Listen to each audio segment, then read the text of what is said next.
श्रद्धावान लभते ज्ञानम, ज्ञान वो प्राप्त करता है जिसके भीतर श्रद्धा।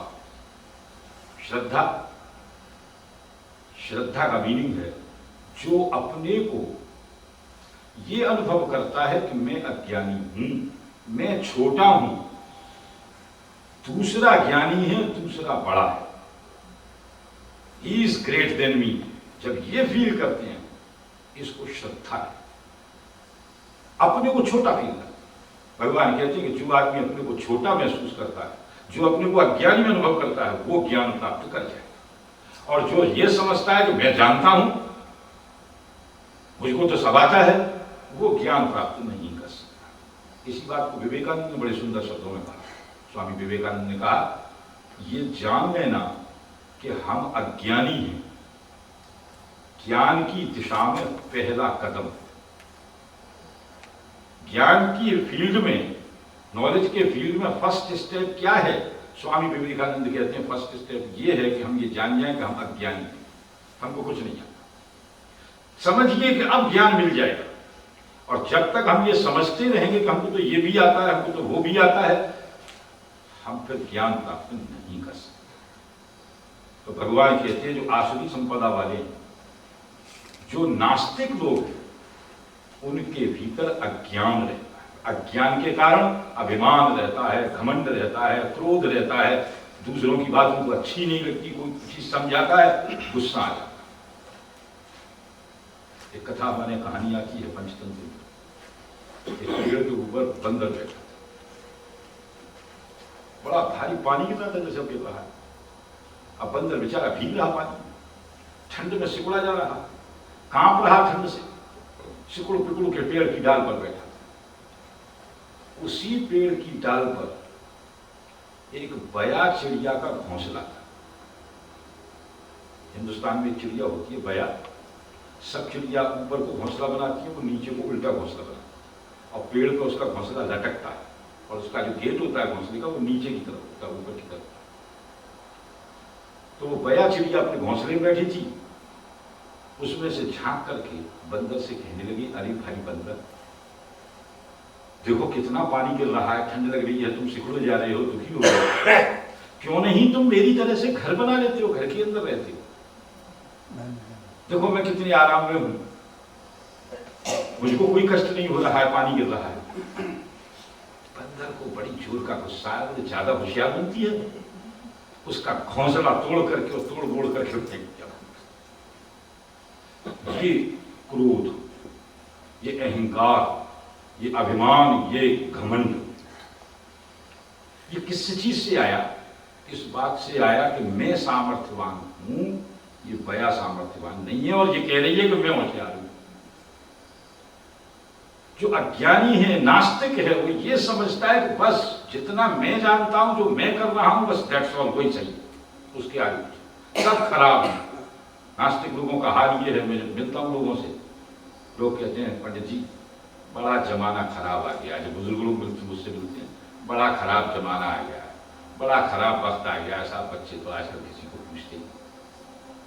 कुछ लोग मिलते हैं, पंडित जी बड़ा बैड लक है, बड़ा खराब भाग्य है। कोई कहता है दुनिया बड़ी खराब है पंडित जी, बड़े धोखे हैं जगह जगह पर। कोई कहता है पंडित जी भगवान बड़ा खराब है, सबकी सुन रहा है, हमारी नहीं सुन रहा है। आप सोचिए, सब खराब है, भाग्य खराब, भगवान खराब, जमाना खराब, वक्त खराब, सब खराब, आप अच्छे हैं। ये नास्तिकता है, अपने अतिरिक्त सबका निषेध करना, ये नास्तिकता है। इससे घमंड उत्पन्न होता है, इससे अभिमान उत्पन्न होता है। अरे जो है हमारे पास, अगर एक फटा कपड़ा भी है और उसको हम पहने हैं, तो हमको सोचना चाहिए कि बड़ा दयालु है भगवान, ये कपड़ा फटा तो दिया उसने, कैसा भी दिया। तो मैंने कितनी चीजें गिनाई थी, भगवान ने कितनी चीजें दी, हवा दी है, पानी दी है, जिंदा रहने के लिए जो जरूरी चीजें सब दी है भगवान। हम धन्यवाद नहीं करते, बड़ा खराब है भगवान, क्यों? क्योंकि 649 नहीं खोल रहा है हमारे। ये तो देख रहे हैं कि नहीं खोल रहा है इसलिए खराब है, ये नहीं देख रहे कि उसने जिंदा रहने के लिए हवा दी है हमको, उसने जिंदा रहने के लिए पानी दिया है हमको, उसने जिंदा रहने के लिए भोजन दिया है हमको, ये नहीं सोच रहे। ये नास्तिकता है, ये आसुरी संपदा है। एक बात और बता दूं, सांख्य दर्शन का पूरा ज्ञान करने के लिए, संपूर्ण ज्ञान प्राप्त करने के लिए आपको ये दोनों संपदाओं में होकर निकलना पड़ेगा। बहुत से लोग ये जो सोचते हैं कि हम कभी अभिमान नहीं करेंगे, हम कभी घमंड नहीं करेंगे, हम क्रोध नहीं करेंगे, हम प्रेम नहीं करेंगे, हम दया नहीं करेंगे, हम मोह नहीं करेंगे और परमात्मा को पा जाएंगे, नहीं पा सकते। उस स्वर्ग का रास्ता इसी धरती पर होकर के गया है। आपको परमात्मा प्राप्त करना है तो इस शरीर में रह करके ही प्राप्त करना है, और कोई तरीका नहीं है। इसलिए ये सोचना कि इनको छोड़ देंगे, दुनिया छोड़ जाएंगे, बड़ी खराब है दुनिया, ये सोचना ही नेगेटिव अप्रोच। इस संसार में रहकर इन सब चीजों को अनुभव करके फिर उसको अनुभव कीजिए, तो उसका अनुभव होगा। जिसने इंसान से प्रेम नहीं किया, भगवान से क्या प्रेम करेगा? सोचिए जरा इस बात। ये सब जो भी भगवान के साथ करना है, भगवान को पाने के लिए जो कुछ करना है, वो सब इस धरती पर, इस समाज में रहकर के, इस दुनिया में रहकर के करना। सुख भी भोगने हैं, दुख भी भोगने। जो केवल सुख भोगना चाहता है उसे भगवान नहीं मिलने वाला। जो केवल दुख भोग रहा है उसे भी भगवान नहीं मिलने वाला। जो सुख दुख दोनों को भोग रहा है, जिसके ने मन के सब विकारों को अच्छी तरह समझ लिया है, उनको समझेंगे कब? जब इन मनोविकारों में होकर निकलेंगे। आप ये खराब हैं कि ये अच्छे हैं, ये छोड़ने चाहिए कि नहीं छोड़ने चाहिए, पता कैसे लगेगा आपको? जब तक आप एक्सपीरियंस नहीं करें। होता क्या है, हम एक्सपीरियंस नहीं करना चाहते। दूसरों ने कह दिया इसको छोड़ दो, इसको ले लो, बस इसको ले लेंगे, इसको छोड़। तो ये नॉलेज हमारी नहीं है, ये दूसरे की दी हुई नॉलेज है, उधार की नॉलेज है। उस नॉलेज को हम ढो रहे हैं, जैसे किसी गधे के ऊपर किताबें लाद दी जाती, किताबों को जैसे वो गधा ढोता है, ऐसे दूसरे की दी हुई नॉलेज को हम ढो रहे हैं। खुद क्या एक्सपीरियंस किया? वो नॉलेज आपकी नहीं है। जब तक वो नॉलेज आपकी नहीं बनेगी, वो आपके एक्सपीरियंस करने से, आपके मनन करने से, आपके चिंतन करने से आपकी। जिस दिन वो आपकी नॉलेज बन जाएगी, कोई एफर्ट्स नहीं करने, वो आपके व्यवहार में अपने आप आ जाएगी। दूसरे के कहने से जब व्यवहार में आएंगे तब क्या होगा?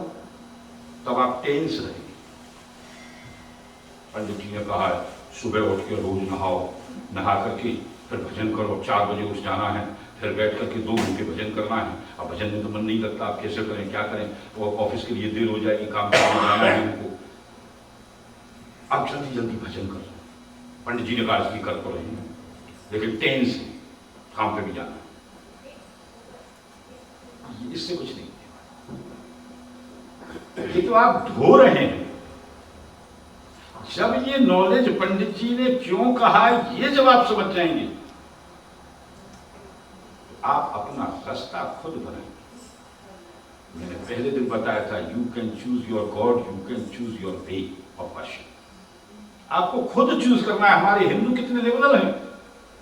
एक देवता, हजारों लाखों देवता हैं।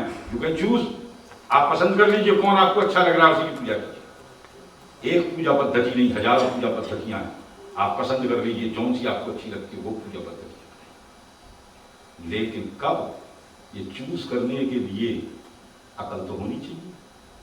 आप मार्केट में जाते हैं, कोई चीज पसंद करने जाते हैं, साड़ी खरीदने जाते हैं, ज्वेलरी खरीदने जाते हैं, तो इतनी तमीज तो आपको होनी चाहिए कि सोना खरा है कि खोटा है, ये आना चाहिए। वो कैसे आएगा? वो आएगा 3 चीजों को जानने से। कल जिनकी मैं चर्चा कर रहा था, तो भगवान ने कहा है स्वत्वम रजस्तम इति गुणः प्रकृति संभवः निबंधन्ति महाभाहो देहे देहिनमव्ययम्। ये जो वो क्षेत्रज्ञ है, आत्मा, जो इस क्षेत्र में शरीर में आकर के बैठ गया है, वो जो बैठा है उस क्षेत्र से, इस शरीर से वो बांध दिया गया है। किन चीजों से बांधा गया है? भगवान कहते हैं सत्वम रजस्तम इति गुणा।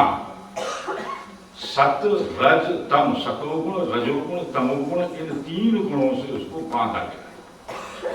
ये गुण नहीं होते तो वो आत्मा, वो परमात्मा इसमें बढ़ता नहीं आगे।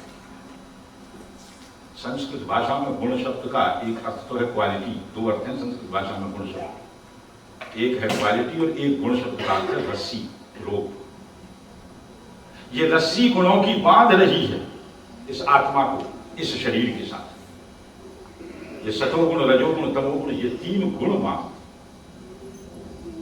भगवान बतला रहे हैं। सत्वरजस्तमो इति गुणा प्रकृति संभव निबंधन्ति, निबंधन्ति ये बांधते हैं। हे महाबाहु, हे महाबाहु अर्जुन, ये 3 गुण बांध रहे हैं उस आत्मा को इस शरीर से, उस क्षेत्रज्ञ को इस क्षेत्र से। जब आप चूज कर दे चले, इन 3 गुणों को जरूर समझें। यही धोखा पैदा करते हैं। इन 3 गुणों को ऐसे समझ लें, हम प्रकृति में हैं, ये आत्मा प्रकृति से बंध गई है आकर के, ये परमात्मा प्रकृति में बंधा है आकर के। ये शरीर प्रकृति है, आत्मा परमात्मा है, वो परमात्मा इस प्रकृति में आकर के बंध गया है। और प्रकृति 3 गुण वाली है।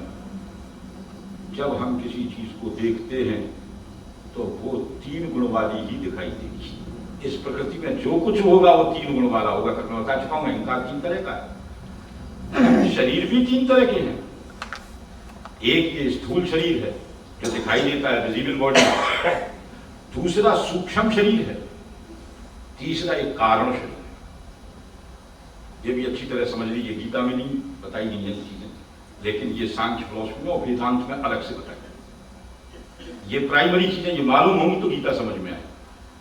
ये 3 शरीर हैं। स्थूल शरीर जो 5 तत्वों का बना हुआ है, जिसमें हड्डी है, मांस है, खून है, पीप भरा हुआ है, मज्जा है, वसा है, चर्बी है इसके अंदर। इन सब चीजों का ये एक शरीर है, 5 तत्वों से बना। ये स्थूल शरीर, ये मिट्टी है, इसमें कोई शक्ति नहीं, कोई क्षमता।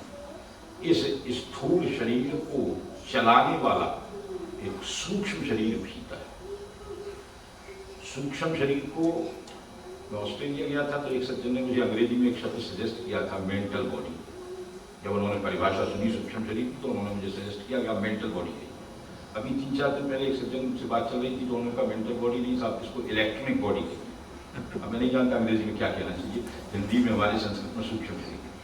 ये ऑस्ट्रो, तीसरा नाम और मुझे मालूम पड़ा।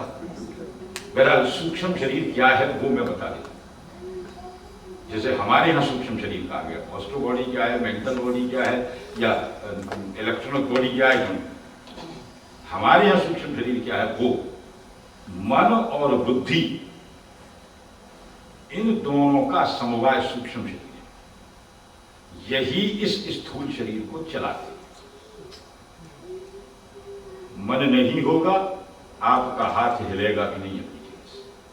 भोजन की थाली आपके सामने रखी है, मन नहीं है, आप नहीं खाएंगे। इस स्थूल शरीर को चलाने वाला वो सूक्ष्म शरीर है, मन और बुद्धि। और मन बुद्धि कोई चीज नहीं है जो बॉडी में से आप ऑपरेशन करके निकाल लेंगे, वो पूरे इस स्थूल शरीर में व्याप्त है। सूक्ष्म होने के कारण हम उनको सूक्ष्म शरीर कहते हैं। उनका एक रूप है, फॉर्म है, चाहे छोटा है, लेकिन है, इसलिए हम उसको शरीर कहते हैं। वो सूक्ष्म शरीर इसको चला रहा है। अब प्रश्न ये उठता है, सूक्ष्म शरीर को कौन चला रहा है? सूक्ष्म शरीर तो इस स्थूल शरीर को चला रहा है, मन बुद्धि शरीर को चला रहे। तो मैंने 24 तत्वों में से 4 चीजें बताई थी, मन बुद्धि चित्त और अहंकार। मन बुद्धि तो चला रहे शरीर को, सूक्ष्म शरीर इस शरीर को चला रहा है, स्थूल को, और उस मन बुद्धि को, सूक्ष्म शरीर को चला रहा है कारण शरीर। चित्त और अहंकार ये दोनों मिलाकर के कारण शरीर।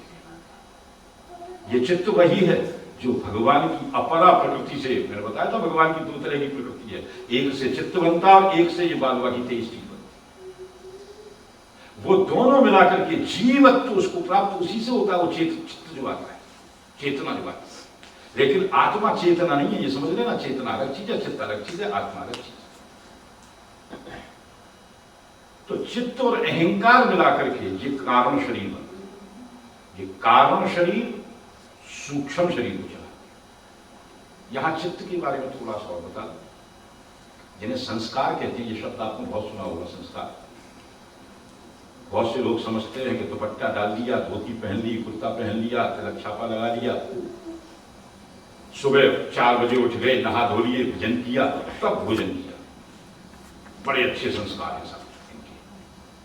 कोई बच्चा उठते ही माता पिता के पैर छूता है, भगवान को सिर झुकाता है, हम कहते बड़े अच्छे संस्कार। अच्छी तरह समझ लीजिए, ये संस्कार नहीं, दीज ऑल आर हैबिट्स।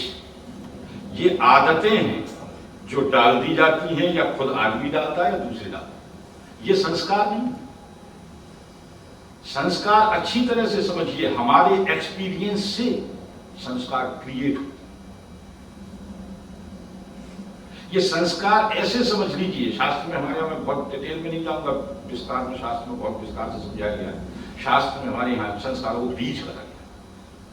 जैसे एक बीज बो दें, 50 में फल पैदा करेगा, एक पेड़ बनेगा, उस पेड़ से 50 फल लगेंगे, और एक एक फल में सैकड़ों सैकड़ों बीज होंगे। एक बीज हजारों बीजों को उत्पन्न करता है, एक संस्कार हजारों संस्कार उत्पन्न करता